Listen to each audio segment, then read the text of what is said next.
ایک اور سوال ہے، آج کل اس کا بڑا ٹرینڈ ہے، دنیا بھر میں دیکھا یہ جا رہا ہے کہ مغربی ممالک میں جو طلبہ پڑھنے کے لیے آتے ہیں وہ نکاح کر لیتے ہیں، اور اس کے بعد نہ گھر والوں کو اطلاع ہوتی ہے، اور وہ نکاح وقتی نوعیت کا ہوتا ہے، اور اس کے بعد وہ اس کو طلاق دے کے چلے جاتے ہیں. تو ولی کی ایجاد کے بغیر نکاح اناؤنس کیے بغیر نکاح، والدین کے علم میں لائے بغیر نکاح، اس طرح کے نکاح کے بارے میں اسلام کیا کہتا ہے؟ یہ ولی کی اجازت، والدین کے علم میں لانا، یہ چیزیں خوبی کی چیزیں ہیں اور ضرور ہونی چاہیے، اور ہر آدمی کو ایسے ہی کرنا چاہیے. اچھی معاشرت، اچھی تہذیب اسی کا تقاضا کرتی ہے.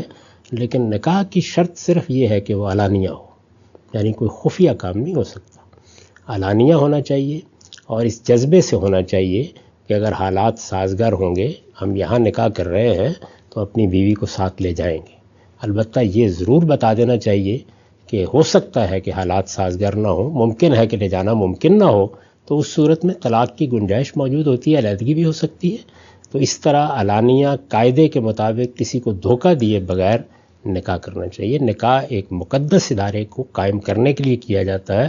اس کے نتیجے میں آپ کے ہاں اولاد ہوتی ہے، ان کے حقوق قائم ہوتے ہیں، اس لیے وہ اس طرح سے خفیہ طریقے پر نہیں ہو سکتا.